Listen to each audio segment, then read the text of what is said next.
কিছুটা ওল আমি টুকরো করে নিয়েছি, সেটাকে আমি কুকারে ভালো করে সিদ্ধ করে নেব। দেখুন এখানে কিছুটা আমি মুসুর ডাল নিয়েছিলাম, সেটাকে আমি ভিজিয়ে রেখেছিলাম, এটা ভিজে গেছে।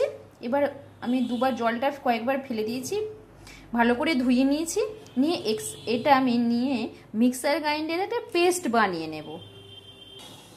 এই যে মুসুর ডালটা আমি যেটা নিয়েছিলাম সেটা আমি পেস্ট করে নিয়েছি, এবং এটা পেস্ট করার সময় না কোনো জল ব্যবহার করিনি, ডালটা তো ভিজে গেছে, এমনিই পেস্ট হয়ে গেছে।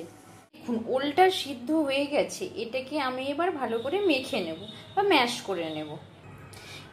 এবার দেখুন ওলটাকে আমি মেখে নিয়েছি ভালো করে। এই যে আমি মুসুর ডালটা বেটে রেখেছিলাম এতে দিয়ে দেব, দিয়ে ভালো করে মেখে নেব। দেখুন ওই ওলটাতে আমি মুসুর ডালটা বাটা মেখে নিয়েছি ভালো করে। এবার এতে আমি 3 চামচ চিনিটাকে মিক্সার গ্রাইন্ডে গুঁড়ো করে নিয়েছিলাম, সেই চিনি গুঁড়োটা দিলাম। আপনারা চিনি গুঁড়োর পোস্টে আপনারা গুঁড়ো ব্যবহার করতে পারেন এখানে। আর এখানে যোগ করলাম এই চামচের 1 চামচ ময়দা, আপনারা ময়দা না দিয়ে বেসনও দিতে পারেন, আমি এখানে ময়দা যোগ করলাম। আর আমি এখানে যোগ করছি সামান্য লবণ, মানে স্বাদ মতো লবণ যোগ করলাম। এবার এটাকে আমি মেখে নেব ভালো করে। এবার দেখুন আমি সবগুলো দিয়ে ভালো করে মেখে নিয়েছি। এবার মেখে আমি মাখাটাতে 1 চামচ জিরে গুঁড়ো যোগ করলাম। আপনারা যদি ঝাল মিষ্টি একসঙ্গে খেতে চান এতে আপনারা লঙ্কাও অ্যাড করতে পারেন, লঙ্কা গুঁড়োও যোগ করতে পারেন। আমি মিষ্টি দিয়েছি, মিষ্টি আছে, লবণ দিয়েছি, লবণ আছে, তার সঙ্গে আপনারা যদি ঝাল ঝাল খেতে চান ঝালটাও যোগ করতে পারেন। দেখুন জিরেটা দিয়ে আমি মেখে নিয়েছি।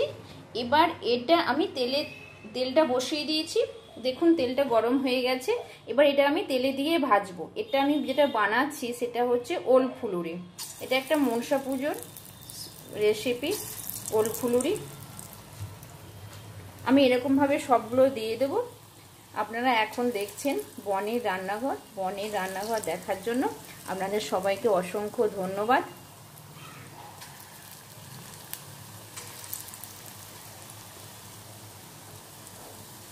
এরকমভাবে আমি বাকিগুলো দিয়ে দেব, দিয়ে শিম আছে এটা ভাজবো।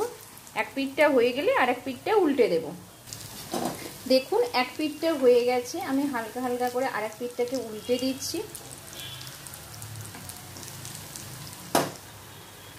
এগুলো ভাজা হয়ে গেছে, আমি এইগুলো আস্তে আস্তে সবগুলোকে তুলে নেব, তুলে নিয়ে আবার নতুন করে দেব।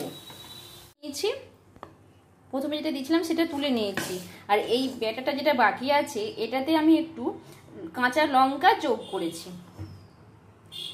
দিয়ে আমি এটা আবার এটা সেরকমভাবে কড়াতে আমি দিয়ে দেব, দিয়ে আবার ভেজে নেব। দেখুন এইগুলো ভাজা হয়ে গেছে, এইগুলো আমি এবার তুলে নিচ্ছি, তুলে নিয়ে বাকি। দেখুন আমার সবগুলো তৈরি হয়ে গেছে, তো সহজে হয়ে গেল ওল ফুলুরি। এটা একটা মনসা পুজোর রেসিপি, এটা খেতে খুবই সুন্দর হয়।